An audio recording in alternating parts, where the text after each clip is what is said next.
Hey guys, I hope you can hear me. Probably a shoddy video, but we're going to give it a shot anyway. Just want to give you a slight update of what happened yesterday. Or, yeah, yesterday. I was, as I said, I broke down, and what it was I didn't have an actual blowout, but I had a tire that went down pretty fast. The door on my truck. I was driving on 40 East, headed towards Nashville, and doing pretty good. Knew we had plenty of time to make it to the O2, but on my way out around the corner down the hill, the door went off beeping like crazy, and I started to look at my tire. The deal, it was my, if you're looking at the truck, it was my left front drive tire, and it was dropping quick. And just so happened I was probably about a mile and a half away from two truck stops on 40th. I think it's 40 truck stop or something like that, and then on the other side was a Love's, but it was packed, so I went into the truck 40 park and put it in the parking area and stopped. So get out, looked around. I couldn't see anything, so apparently, and I'll talk about this in a little bit, but anyway, I pulled my air hose out and tried to air it up. It went up to about 90 psi, and then, sorry guys, I'm pretty tired, but anyway, I put it out, and I got back in the truck, and it dropped like 5 psi like within a minute or two, and I thought, well, there's a leak somewhere. So I got a hold of RA, explained to them what we needed, what was going on, and they went ahead and notified road service. Anyway, uh, road service got in, and about 3 hours later, well, that just burnt my clock all the heck, and there was no way I was going to make my 90 or my O2, so I had to call fleet manager and tell them that we gotta change some times. I'm dead in the water for now. Anyway, went ahead and sit there. Finally, they got done about 3 a.m. And I went to bed. I went to bed, and I only got about 2 or 3 hours sleep. Anyway, they pulled the tire off, and it was a freaking, looked like some kind of like a spike or something. It was a screw type thing, but it had a head on it, probably the size of a quarter, a little bit bigger, and it rapidly just fell through between the treads and penetrated just about, not even an eighth of an inch into the tire and caused the leak. Of course, they couldn't repair it because the circumference was about the size, about that size right there. So I ended up having to get a brand new tire. Of course, who has to pay for that? Me. So another hit in the old wagon for old Curtis. But anyway, got it replaced, got it done. I just went ahead and stayed shut down. I said I'll just reset my clock because I knew I was already late for my appointment and I wasn't going to make it. So I told him, and then I woke up. I just happened to get up early in the morning, and my fleet manager talked to him. He said, man, go on and go over there. They're trying to get the appointment set up. He said, just go on to your O2 and we'll figure something out. And I said, okay, fine. So I took off, got to the O2, plenty of time, got here, I'd say about 10:30, 11 o'clock this morning. Drove up to the door, drove up to the security guard. Security guard looked at me. He said, well, what time was your appointment? I said, well, it was 1:30 this morning, but I broke down and I just got fixed and came on in. He said, well, they're not going to take you until after midnight tonight. So here I was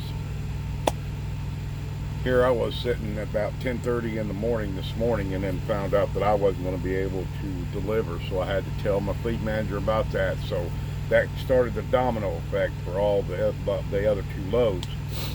So they said, well, just go find a place to park and wait until we'll notify you when your appointment time is, because they weren't even going to go see me, even if I don't even have an appointment, don't even come back. So I went over about 12 miles from here to a pilot off of 40 over there in Lebanon, Tennessee, So I am so sorry I'm yawning, guys. I'm just beat. I'm tired and wore out, and I ain't got much time left. I gotta hit the road here in a minute, head to Knoxville. But anyway, uh, with that being said, they went ahead and I went ahead and got me an appointment set up for like 1 minute after midnight tonight. So I went ahead and went in to sleep, burp, got me a shower, just got in the truck. I slept maybe 3 or 4 hours, and then I woke up and then got ready to prep myself to leave. So I got left, came back over here, got me in the door. I spent maybe an hour and a half, 2 hours in here, and I'm in their staging area now. You're allowed to stay here once you offload,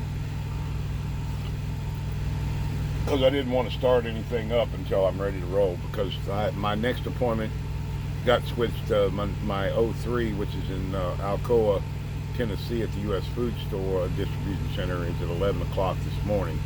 It's right now, that's 11 o'clock Eastern. Right now it's 3:53 or 3:48 in the morning. I'm still in outside of Nashville. I've got about 166 miles to go, so I'm looking at about three and a half hours. And I figured I'll pull out of here. It's 4:48 Eastern time right now, because I got the other clock reset on my dash. So I'm going to leave here probably in about another hour and a half, about 6:30, and head that way. I still got to go down the plateau and down the mountains. I got a couple of mountains where I climb. Of course, my load's less now. I dropped 23,000 pounds off my truck here at Aldi's, and I'm sitting right at about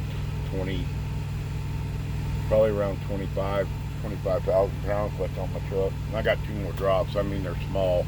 I think the place I'm going to in Alcoa, which is U.S. Foods, I think they only got 2 pallets, like 3,000 pounds, and that's it for them. And then the last drop will be in I think College Park, Georgia, which is another additional 185 miles, but that delivery is not until tomorrow at 8 a.m.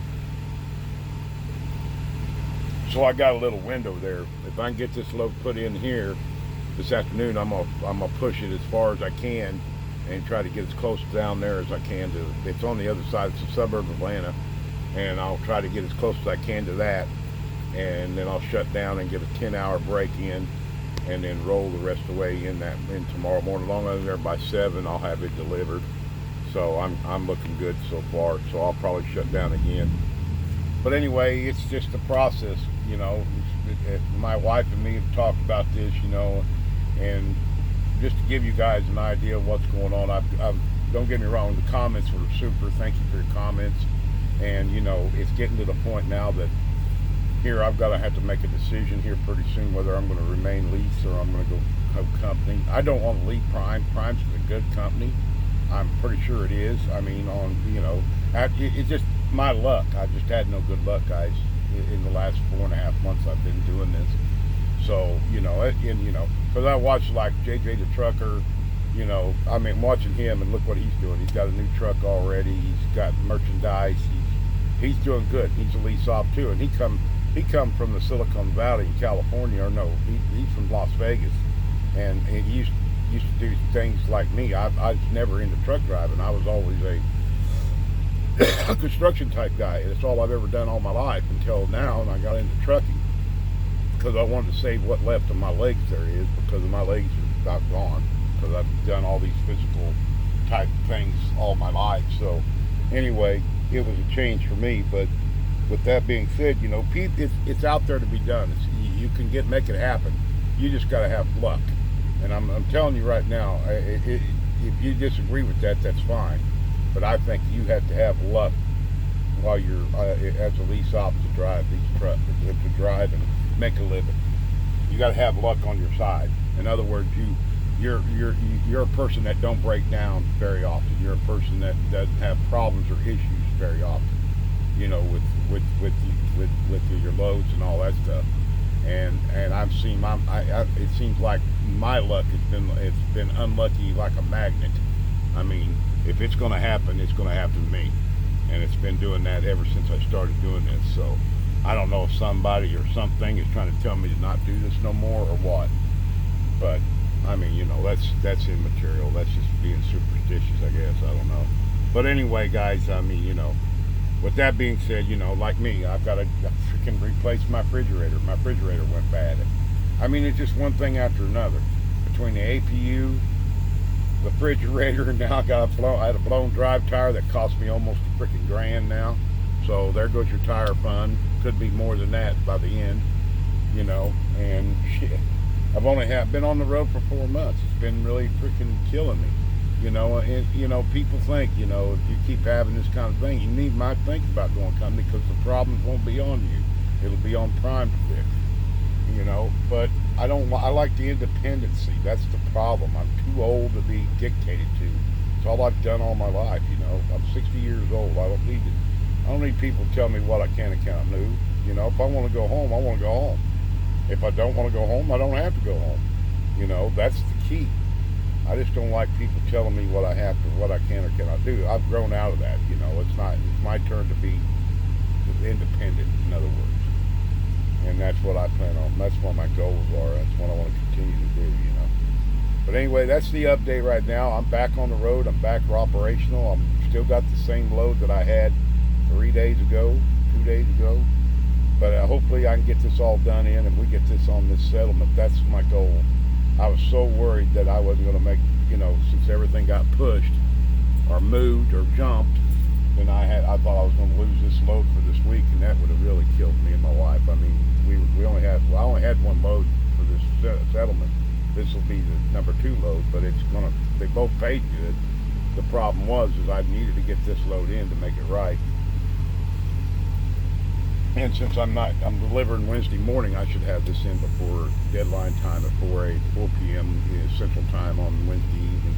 Then hopefully we'll get another good load out going somewhere. You know, I'm still scheduled. I cannot cancel my appointments. I've got another week, one more week. I go home on the 30th, which is a week from Wednesday. And I've got to do all that because my DOT physical's up. I've been notified. I mean, I've got to get all that stuff. I got to go to the doctor. I got to get my hazmat. And I just need to get away from here. So I am taking the week off, period. I'm just going to do it. Yeah, it'll hit me hard, but I mean, I've got enough. I got enough saved up in my e-fund, so I think we'll be okay. We'll have to rebuild again, but I don't care. I mean, I'm going to do it.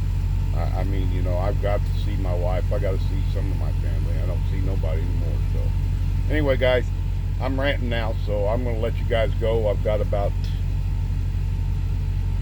another hour, I guess, an hour and a half before I'm leaving. I'm drinking some coffee to keep me going, and hopefully when I get down with this one down here, get this offloaded real fast because it's only 2 pallets. Pay their freaking lumper fee and whatever and get the heck on the road and start headed for Georgia, and then hopefully I can get down there quite a ways before I have to shut down my clock. I have to shut down by 9 o'clock tonight, period. That's within the 10-hour, that's my 10-hour window, which gives me enough time to be there at 6 or 7 o'clock in the morning. So I've got to be close enough to where I can make it within an hour or two, but I don't know, we'll see. Hopefully things will work out. But anyway, guys, I'm going to let you guys go. I'm so sorry about this yawning, guys. I really am. It's so early in the morning for me. I'm not a night person. I love running days, but I had to do this for this reason. But anyway, guys, thank you so much. 214 subscribers. I appreciate you all. Thank you all for writing your comments. Bill S., Skeletor, everybody. I mean, I ain't mentioned all, you know, Stefan, you guys, just thank you so much for your comments. And people that are starting to watch, man, I've got a whole history. It's almost a year now. It'll be a year in December. December 2nd is when I started with Prime as a trainee. And it's getting close, man. It's getting real close. But thank you guys for your, if you haven't subscribed, please do. I mean, you go back and look at all the history of what I've done and went through since day one to present. And I try to keep it as upbeat as possible. It's hard with the situations going on with me. But I'm not going to lie, and I'm not going to push it, and I'm not going to say it's awesome, it's great. I'm not going to do that. I'm going to be honest with you, and this is my life. I'm showing you what could happen to anybody. not just me, it's anybody. But anyway, guys, thanks again. I'm gonna let you go. Always remember, take care of yourselves out here, guys. We still have that COVID crap. We need to be careful. Take care of yourself. Be safe. Do what you got to do to make yourself successful. And always remember, we're continuing to strive and drive for perfection. Y'all have a great day. We'll talk soon, okay? Talk to you later. Bye.